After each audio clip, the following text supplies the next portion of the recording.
वफाकी वज़ीर अता तारड़ साहब ने कहा है कि ये जो चैट लीक हुई है उसके बाद कि तहरीक इंसाफ जो है वो टूट फूट का शिकार है और जो ग्रुप्स हैं वो बन गए हैं। एक तो ये बताइएगा, इस पर आपका कमेंट चाहिए। दूसरा, जो जलसा मनसूख हुआ उस हवाले से 2 दिनों से यही गुफ्तगू हो रही है, क्या बतौर पार्टी के सीनियर रहनुमा आपको भी इस पर हैरानगी है कि ये जलसा कैसे मनसूख हुआ?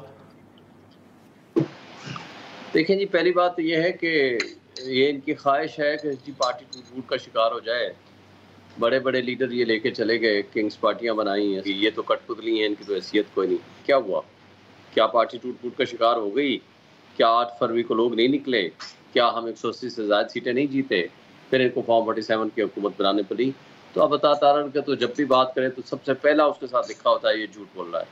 मुझे बता दें कि इसने पिछले महीने जो कुछ कहा, 12 जुलाई को इलेक्शन उसका मखसूस सीटों का फैसला आया, 15 जुलाई को उसने कहा जी पार्टी पे पाबंदी लग रही है और हम आर्टिकल 6 लगा रहे हैं और हमारी हुकूमत का फैसला है और इत्तेहादियों से भी बात हो रही है। क्या हुआ?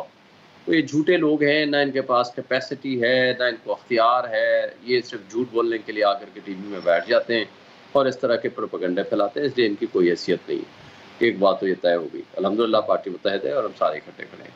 जहाँ तक जलसे की मुलतवी होने का ताल्लुक है, अब उसके बारे में तो सारी वजाहतें आ गई हैं। इमरान खान साहब के हुक्म से ही मुलतवी हुआ है और अगर ये ना होता तो ज़ाहिर हम तो पूरी तरह तैयार थे। प्लान ए भी था, बी भी था, सी भी था।